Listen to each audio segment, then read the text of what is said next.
कि एक और इंटरेस्टिंग सा व्लॉग लेके आई हूँ जिसमें मैं आप लोगों के संग शेयर करना चाहती हूँ अपनी मॉर्निंग टू इवनिंग तक आप द मिडिल क्लास फैमिली की डे किस तरीके से जाता है। तो मैं वही व्लॉग आप लोगों के संग शेयर करने जा रही हूँ। अभी मॉर्निंग में 7 बजे है और मैं उठ गई हूँ और उसके बाद मेरे को बस थोड़ा सा फ्रेश होना है और नहाना नहीं है। नहाती मैं थोड़ा काम वाम करने के बाद फ्री होकर नहाती हूँ। लेकिन बहुत सारा काम बना है। खाना मेरी मम्मी बनाती हैं तो क्योंकि मुझे खाना उन्हीं के हाथ का पसंद है तो खाना मम्मी ने बनाया, लेकिन बाकी का सारा काम मैं कर रही हूँ। तो अभी ना बहुत ही मज़ा आने वाला है ब्लॉग में, तो आप ब्लॉग से जुड़िए रहिए। मेरे को बहुत सारे काम करने हैं और आज ना बहुत ही स्वीट सी मैं आप लोगों के संग एक जलेबी की रेसिपी भी शेयर करने वाली हूँ जिसको मेरे पापा ने बनाई है। तो इसलिए ब्लॉग बहुत ही इंटरेस्टिंग है, आप पूरा ब्लॉग ज़रूर देखिएगा। अगर लाइक करने का आपको लगे कि मतलब मेरी वीडियो लाइक करने लायक है तो प्लीज़ लाइक ज़रूर कीजिएगा। तो स्टार्ट करते हैं। मॉर्निंग में ही मम्मी के साथ मैंने यहाँ पे ब्रेकफास्ट बनवाया था। ब्रेकफास्ट में यहाँ पे आलू के पराठे बन रहे थे तो यहाँ पे मैं मम्मी की हेल्प कर रही थी तो बहुत अच्छा लग रहा था। काफ़ी टाइम बाद मम्मी के साथ इस तरीके से एक साथ किचन में मतलब नाश्ता तैयार करने में हम लोगों ने बातें की, काफ़ी सारी मस्ती मजाक किया। और उसके बाद यहाँ पर मैंने घर की सफाई करी थी जिसमें मैंने सबसे पहले बिस्तरों को साफ़ किया था। बिस्तरों को ज़रूर झाड़ना चाहिए इस वक्त तो, क्योंकि बहुत सारी डर्ट हो जाती है। उसके बाद मैंने घर के सारे कारपेट और जो भी बोलते हैं ना वो पायदान, ये सबको मैंने अच्छे से झाड़ के और घर में झाड़ू लगाया था रूम्स में और पूरे घर में। यहाँ पे मैंने झाड़ू लगाना स्टार्ट कर दिया था मॉर्निंग में। मुझे बहुत अच्छा लगता है कि सुबह सुबह हमारा घर साफ़ होना चाहिए और मेरे को यहाँ पे आकर काम करना पड़ रहा है। मेरे को खुशी है इस काम को करने की, क्योंकि यहाँ पे मैंने काफ़ी टाइम पहले काम किया था लेकिन बहुत टाइम से मुझे मौका नहीं मिल पा रहा था काम करने का। लेकिन इस तरीके से काम किया क्योंकि मेड भी नहीं आ रही थी तो मौका था काम करने का, तो बिल्कुल काम करना चाहिए। मॉर्निंग में आप देख सकते हैं मेरे फादर को यानी कि मेरे पापा को यहाँ पे जलेबी खानी थी जिसके लिए वो चाशनी तैयार कर रहे थे। तो पानी ऑलरेडी गैस पे गर्म करने रख दिया था और चीनी को नाप के यहाँ पे चाशनी में ऐड कर रहे थे ताकि चाशनी परफेक्ट बन सके। उनका मन कर रहा था मीठा खाने का तो वो बना रहे थे। में चले गए तो मैंने अब किचन से चले गए हैं तो मैंने सोचा मैं भी थोड़ा सा हाथ आजमा लूँ। तो ये मैंने चाशनी बनाने के लिए रखी है। इसमें जैसे ही बॉयल आ जाएगा 5 से 7 मिनट और पकानी है, उसके बाद हम इसको बंद कर देंगे। लेकिन आपको मैं ट्रिक बता दूं, चाशनी जमे ना उसके लिए ज़रा सा आप इसमें नींबू का रस ऐड कर दीजिए। इससे चाशनी है जो कि जमेगी नहीं। तो उस तरीके से मैं किचन में हूँ और ये भी किचन में आ गई हैं मातेश्री और ये अपना कुछ देख रही हैं। तो आप क्या कर रही हो? मैं अपने लिए नाश्ता दे रही हूँ। नाश्ता?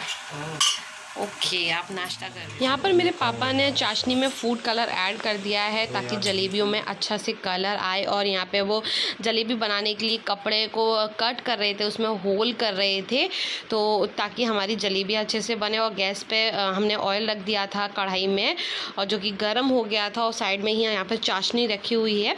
तो इस तरीके से पापा ने होल करने के बाद इसका बैटर ऑलरेडी हम लोगों ने तैयार कर लिया था जिसमें हमने मैदा को पानी में अच्छे से घोल के और उसमें 1 पैकेट इनो डाल के 1 दिन पहले ही उसको यानी कि नाइट के टाइम हमने उसको रख दिया था ताकि उसमें बहुत ही अच्छे से फर्मेंटेशन हो जाए।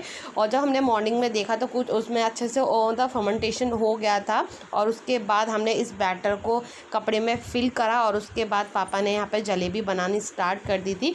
ये अलग बात है कि बैटर थोड़ा सा पतला हो गया था तो वो बिखर गया था। तो उसके बाद हम लोगों ने बॉटल का सहारा लिया यानी कि हैक्स ट्राई किया यहाँ पे, कुकिंग हैक्स, तो उससे बहुत अच्छी बन रही थी। यहाँ पे मेरी मम्मी पापा दोनों किचन में लगे हुए थे और उसके बाद मैंने ये बॉटल का हैक ट्राई करने के लिए इस तरीके से यहाँ पे पापा को बताया और उसके बाद फिर बहुत ही अच्छे से जलेबी यहाँ पे बन रही हैं जैसे कि आप देख सकते हो। और बहुत ही अच्छे से रेड क्रिस्पी हमारी जलेबियाँ बन के तैयार हो रही थी। तो फिर थोड़ी देर बाद जब जलेबियाँ इस तरीके से बनने के बाद आप देख सकते हैं यहाँ पर चाशनी में ऐड कर रहे थे उनको और उसके बाद 2 मिनट बाद ही हमको निकालना था। तो मैंने सोचा मैं भी बनाऊंगी। तो यहाँ पे किचन में मैं भी जलेबियाँ बनाने लग गई थी। तो बहुत ही लजीज ब्रेकफास्ट कह लीजिए। उस टाइम पे बहुत मन कर रहा था, लॉकडाउन में कुछ मिल तो रहा नहीं है तो सोचा घर पर ही जलेबी बनाई जाए। तो इस तरीके से बॉटल की हेल्प से यहाँ पे मैंने जलेबियाँ बनाना मतलब स्टार्ट किया। और उसके बाद थोड़ी सी ही बनाई थी, बाकी की सारी मेरे फादर ने बनाई थी। लेकिन मज़ा आ रहा था किचन में बहुत दिनों बाद काम करने में। मायके में अगर काम करने का एक अलग ही मज़ा होता है, एक अलग ही खुशी मिलती है क्योंकि सारी यादें ताज़ा हो जाती हैं जो भी शादी से पहले की होती हैं। तो इस तरीके से यहाँ पे मैं यहाँ पे जलेबियाँ बनाती जा रही हूँ और धीमी ही गैस पे हम यहाँ पे बना रहे हैं। एकदम तेज़ गैस हमको नहीं करनी है और बीच बीच में चिमटे की हेल्प से आप इसको पलटते जाओ। जैसे कि आपको दिख रहा है यहाँ पे, देख सकते हैं ज़्यादा निकल आया था तो मैंने इसको हटा दिया। और साइड में यहाँ पे चाशनी रखी हुई है रेड कलर में, तो ऑटोमेटिकली यहाँ पे कलर आ जाएगा जलेबी के अंदर। हमको एक्स्ट्रा कलर ऐड करने की ज़रूरत नहीं पड़ेगी क्योंकि हमने चाशनी में कलर ऐड कर दिया है। तो इस तरीके की धीमी धीमी गैस पे इनको बनने दो और उसके बाद यहाँ पे चाशनी में हमको जलेबियाँ तोड़ के यहाँ पे डाल देना है। तो फ्रेंड इस तरीके से यहाँ पे बहुत ही मॉर्निंग में बहुत ही अच्छा माहौल था। ब्रेकफास्ट के लिए सब लोग बैठे हुए थे कि पता नहीं जलेबियाँ कैसी बनेंगी, क्योंकि डर लग रहा था। यूट्यूब पे देख के ये जलेबियाँ हम लोगों ने बनाई थी, उससे पहले नहीं कभी बनाई थी, फर्स्ट टाइम हम लोग ट्राई कर रहे थे। तो अच्छी बनी थी। तो जैसे कि अब तक तो अच्छी है, आगे मैं आपको टेस्ट भी दिखाती हूँ कि क्रिस्पी बनी है या नहीं बनी है। तो ये आप देख सकते हैं रिज़ल्ट। तो जलेबी बन गई और काफ़ी क्रिस्पी है, अच्छी लग रही है। तो हमारा मॉर्निंग का ब्रेकफास्ट है आज जलेबी, जिसको बनाने में हम सक्सेस रहे। हाँ, क्रिस्पी है, अच्छी है, यम्मी टेस्ट, मुझे बहुत पसंद आई। देख सकते हो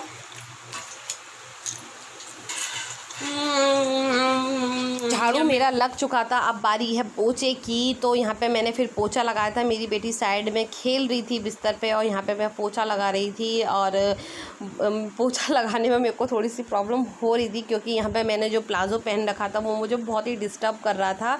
तो इस वजह से मेरे को पोछा लगाने में थोड़ी सी प्रॉब्लम आ रही थी। तो मायका एक ऐसी जगह है जो कि जहाँ पे काम करने के बाद यहाँ पे खाना मिल रहा है। मैं मजाक कर रही हूँ, ऐसा नहीं है, क्योंकि कोई है नहीं है हेल्प के लिए मेरी मम्मी की, तो इसलिए मैंने सोचा मैं ही हेल्प कर देती हूँ। तो ये देख सकते हैं आप, मेरी ना साइड से जो प्लाज़ो हैं उसकी स्ट्रिप्स निकल के जा रही थी साइड में, तो मुझे थोड़ी सी प्रॉब्लम हो रही थी पोछा लगाने में। लेकिन फाइनली आप देख सकते हैं मैंने रूम में पोछा लगा लिया है और मैं इस तरीके से पूरे घर में मैंने यहाँ पर पोछा लगाया था। मेरी बेटी साइड में सो रही है। बहुत अच्छी फीलिंग्स आती है जब हम मायके में रहते हैं, बहुत ही पॉजिटिव एनर्जी मिलती है। मुझे तो बहुत अच्छा लगता है, ससुराल में भी अच्छा लगता है, लेकिन मायके की थोड़ी सी बात अलग ही होती है जिसमें हमको एक अलग ही खुशी का एहसास होता है। फिर मेरी बेटी का खाने का टाइम हो गया था, फिर मैं उसको टाइम से यहाँ पे सेरेलैक खिला रही हूँ और जो कि मैंने दूध में बना रखा है। वो बहुत रो रही थी क्योंकि बिना राइम्स देखे वो नहीं खाती है, तो इस तरीके से यहाँ पर राइम्स देखती हुई जा रही थी, मैं उसको खिला रही थी। सब कुछ कितना मुश्किल होता है ना मैनेज करना, खाना, साफ़ सफाई, बच्चे को भी देखना, लेकिन सब कुछ होता जा रहा था। लेकिन उसी दरमियान मैंने मम्मा से बोला, मम्मा मेरे बालों में ऑयलिंग कर दो ताकि मेरे को बचपन की यादें मेरी कुछ ताज़ा हो सकें, क्योंकि बहुत टाइम से हम लोगों ने अच्छे से ऑयलिंग नहीं करी। तो मैंने मम्मा से बोला, मम्मा ज़्यादा सा मेरे बालों में आप ऑयल लगा दीजिएगा। तो मम्मी यहाँ पे मेरे बालों में अच्छे से रूट्स में बालों में ऑयल डाल रही थी और हम लोग साथ ही साथ बातें भी कर रहे थे। तो इस तरीके से यहाँ पर मैंने अपने बालों में 1 घंटे पहले, नहाने से पहले मैंने यहाँ पर ऑयल लगवा लिया था ताकि मेरे बालों में अच्छे से ऑयल चला भी जाएगा और मेरे बाल हेल्दी रहेंगे। आप लोग ज़रूर ऑयलिंग कीजिए, चाहे भले ही आप नेक्स्ट डे या फिर 1 घंटे बाद अपने बालों को वॉश कर दीजिए, लेकिन बालों में ऑयलिंग बहुत ज़्यादा ज़रूरी होती है। तो इस तरीके से हमारा दिन निकलता जा रहा था और ऑयलिंग के बाद आप देख सकते हैं कर ली है और 1 घंटे बाद मैं नहाने जा रही हूँ और उसके बाद इन बालों को वॉश कर दूँगी। तो सोचा क्यों ना कुछ काम किया जाए, समय का उपयोग किया जाए। तो यहाँ पे मैं अपने प्लाज़ो को कट कर रही हूँ, यानी कि यहाँ पे हम सिलाई का थोड़ा सा काम कर रहे हैं। मेरे बालों में ऑयल लगा हुआ था तो सोचा थोड़ी देर काम कर लेते हैं, ये काम भी ज़रूरी होते हैं, सिलाई कढ़ाई या जो भी है। तो यहाँ पे मैं अपने प्लाज़ो की कटिंग कर रही थी जो कि लेंथ में बहुत ज़्यादा बड़ा था, तो इस तरीके से मेरी मम्मा कर रही थी। मम्मी मेरा प्लाज़ो तब थोड़ा सा सेट कर रही है, थोड़ा सा गड़बड़ हो गया है तो वो सेट कर रही हैं। इस वक्त दोपहर हो गई है, मैं नहाने जा रही थी पर नहा नहीं पाई हूँ, तो सोचा ये काम भी पहले निपटा दूँ उसके बाद ही नहाने जाऊँ। तो शाम हो जाएगी आज, तो पूरा ऐसा लग रहा है मुझे। तो ये देख सकते हैं मेरा प्लाज़ो फिलहाल सेट हो रहा है और ये मुझे बहुत पसंद है। इतना देखो, इतना मम्मा ने काट दिया क्योंकि इसकी लेंथ बहुत ज़्यादा थी और इसलिए इतना मुझे काटना पड़ा। तो ये देख सकते हैं आप, फिलहाल मुझे ज़्यादा सिलाई नहीं आती है, इसलिए ये काम सारे मम्मी करती है जो कि कर रही हैं। खाना खाते हुए खाना खा रही हैं। और इतना बड़ा भगोना किस लिए है? इस भगोने में आखिर ऐसा क्या रख रखा है आपने? चावल रख रखे हैं, ओके। और आपने बनाया क्या है? ये बैगन आलू। मेरी मम्मी नहा धो के यहाँ पे खाना खा रही हैं मेरी बेटी के साथ, और वो बहुत ही एंजॉय कर रही थी इस वक्त। मम्मी मेरी बेटी को संभाल रही थी, तो मैंने सोचा नहाया जाए। तो नहाने के बाद मैं सो गई थी, और सो के उठने के बाद शाम हो गई थी, और मम्मी मेरे ये शाम का खाना तैयार कर रही थी। तो यहाँ पे वो आटा लगा रही थी रोटियाँ बनाने के लिए, और उन्होंने चावल फ्राई कर दिए थे जो मॉर्निंग में बचे हुए थे। और उसके बाद यहाँ पे भिंडियाँ यानी कि भिंडी की सब्ज़ी बनाई थी, जो कि बहुत ही हेल्दी रहती हैं।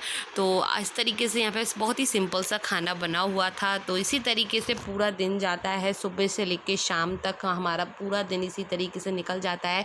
मेरा पूरा दिन मायके में काम करते हुए मस्ती मजाक करते हुए जा रहा था। मम्मी का खाना मुझे बहुत अच्छा लगता है हाथ का। एक माँ को हमेशा अपनी बेटी को खाना बनाना और बेटी को खाना अच्छा लगता है।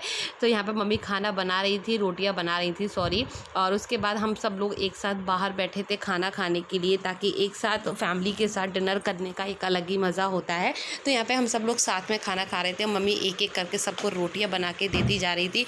तो इसी तरीके से दिन जाता जा रहा था। और आई होप आप लोगों को मेरा व्लॉग अच्छा लगा हो तो प्लीज़ लाइक ज़रूर कीजिएगा। आपका एक लाइक मुझे मोटिवेट करने के लिए काफ़ी हेल्प करता है। तो इसी तरीके से मैं आपके लिए और भी इंटरेस्टिंग से व्लॉग्स और भी इंटरेस्टिंग वीडियोस लेके आती रहूँगी। और इस वीडियो से रिलेटेड जो भी कमेंट आपको करना है, प्लीज़ मुझे नीचे कमेंट करके बताइएगा ज़रूर कि आप आगे कौन सा व्लॉग, किस तरीके के टॉपिक पे आप देखना चाहते हो, कौन सी रेसिपी देखना चाहते हो, ताकि मैं आप लोगों के संग शेयर करती रहूँ। तो नेक्स्ट वीडियो मिलते हैं। बाय बाय मेरे फ्रेंड्स।